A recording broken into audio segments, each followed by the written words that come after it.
Сәлеметсіздер ме, құрметті ұстаздар және әріптестер? Менің есімім Төлеген Ақмарал Мұратқызы. Мен қазақ тілі және әдебиет пәнінің мұғалімімін. Алматы қаласы Жаңа мектеп білім беру мекемесінде жұмыс істеймін. Бүгін біз қашықтықтан оқытудың негізгі әдіс тәсілдерімен, бағдарламалармен әңгіме өрбітеміз. Ең алдымен қашықтықтан оқыту үшін бұл ұстазбен және де оқушының арасындағы байланысты орнату. Ол үшін ең алдымен ұстаз, мұғалім өзіне арнайы жоспар құру керек. Яғни бұл мақсаты және де жүзеге асырылатын нәтижесі. Қашықтықта оқытудың онлайн сабақтарды жүргізуде көптеген әртүрлі бағдарламалар бар. Оның ішіне атап өтетін болсақ, бұл Zoom бағдарламасы. Zoom бағдарламасын қолдану үшін оның қолданбас бұрын мен сіздерге оның негізгі ерекшеліктерін атап өтейін. Ол қолдануға және де оған тіркелу өте оңай. Оны кез келген браузерлер арқылы жүзеге асыруға болады. Ол Google Chrome, Mozilla және де Яндекс. Екінші, оның артықшылығы оған тіркелу тегін. Сізге ешқандай да өтем ақысын төлеу міндетті емес. Сізге тек керегі ғаламтор, планшет және де компьютер. Бұл онлайн сабақты жүргізу болғандықтан сіз өзіңіздің сабағыңызды үйде отырып немесе мектепте отырып жүргізулеріңізге болады. Және де бұл жерде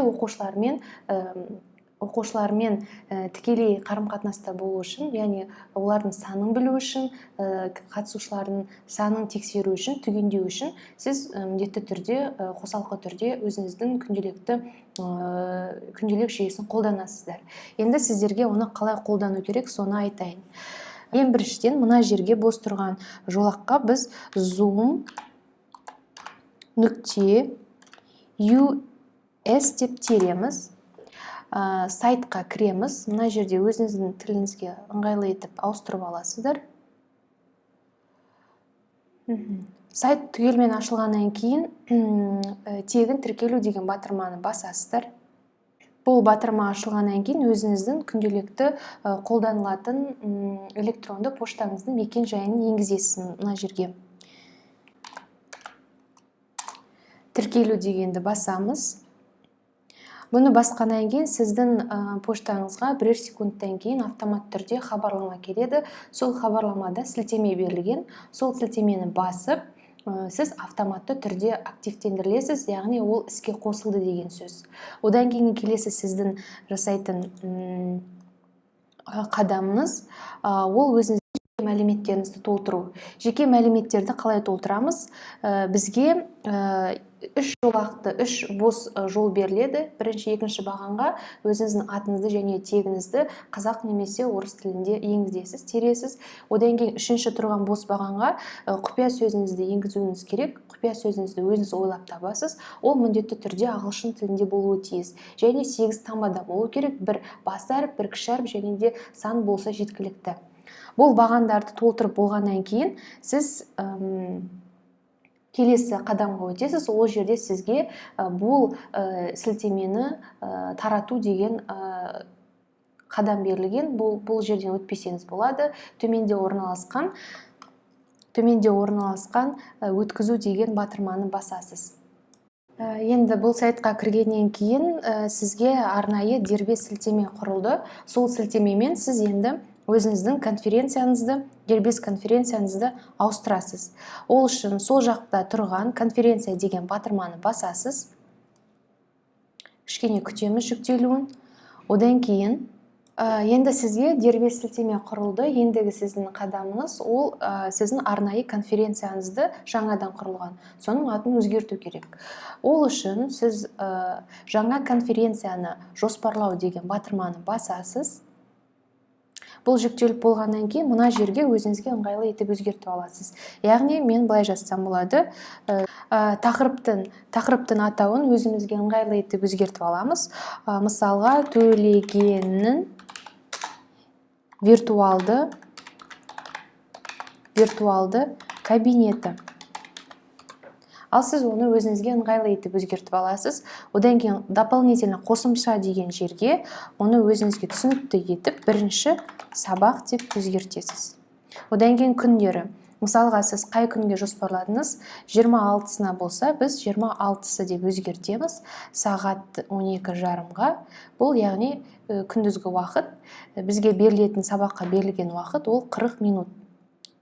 Біз 45 деп таңдаймыз. Алматы қаласы деп өзгертеміз. Енді сізде барлығы дайын.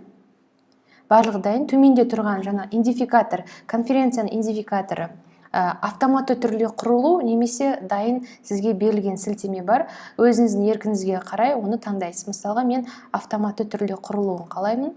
Одан кейін пароль қажет болса қажет дейіңіз, қажет болмаса өтіп кетіңіз. Маған қажет емес.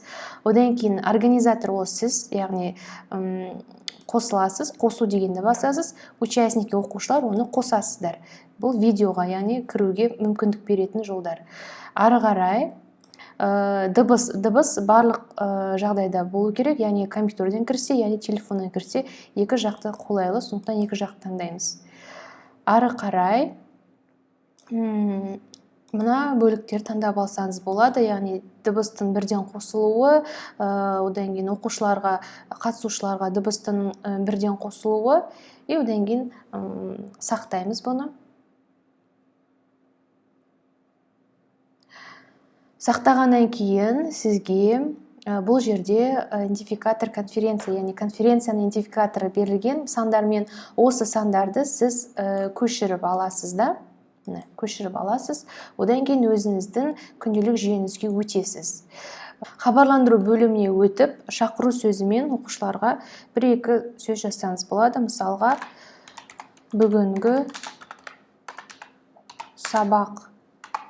сабақтың тақырыбы су. Төменгі жолға онлайн сабақтың сілтемесін енгіземіз. Одан кейін міндетті түрде оны жібереміз. Бұл хабарлама оқушылардың жеке парақшасындағы бастапқы бетінде шығып тұрады. Олар сізге кері байланыс ретінде таныстым, қабылдадым деп жауап қайтарады. Одан кейін сіздің онлайн сабағыңызға олар өте алады. Енді келесі жол біз өзіміздің күнделік жүйемізден Zoom бағдарламасына өтеміз. Енді конференциямызды қалай бастау керек? Конференцияны бастау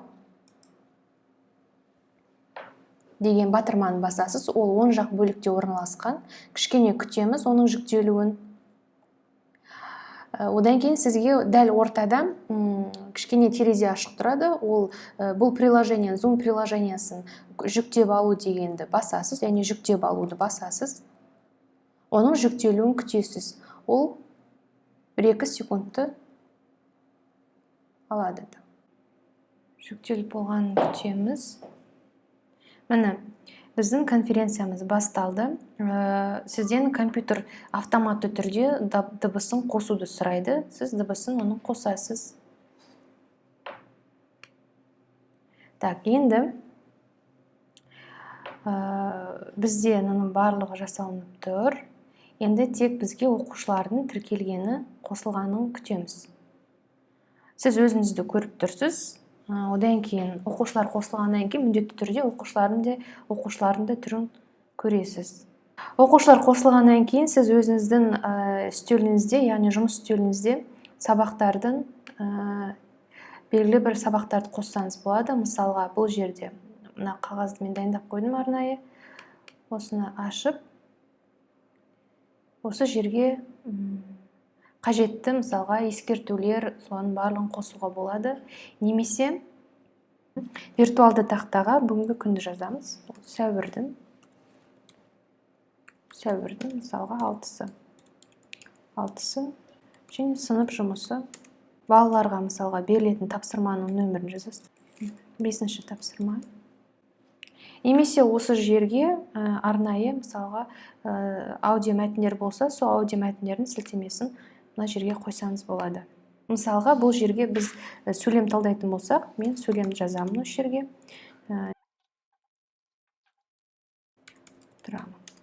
Осы жерден балалар, мысалға, зат есім табу керек, етістік болса етістік, бірге бұның барлығын бірге Бұл тапсырманы бітіргеннен кейін бізде жаңағы тақтаны жапқаннан кейін, виртуал тақтаны жапқаннан кейін сіз қайтадан бейне камераға қайтадан ораласыз. Тізімін қарау үшін ол оң жақтағы тізбекте көрініп тұрады. Сол арқылы балалардың санын есептеп, оны күнделік жүйесіне өтіп белгілейсіздер. Яғни жоқ болса жоқ, бар болса бағалап. Одан кейін бізде арнайы чат деген мына жерде тағы батырма бар. Ол чат балалар бір-біріне сұрақ қою арқылы, немесе ұстазға тікелей, немесе балалар бір-біріне сұрақ қою арқылы сұрақтар талқылауға болады. Одан кейін сабақтың басы мен аяғы осы записке, яғни жазылып отырады жазылымға. Ол бізге не үшін керек? Сабаққа қатыспаған оқушыларға кәдеге асу мүмкін. Бұл жазба автоматты түрде сіздің жұмыс үстеліңіздегі папкаға жазылады, сақтаулы тұрады. Сабақ біткеннен кейін конференцияны аяқтаймыз. Конференцияны аяқтау.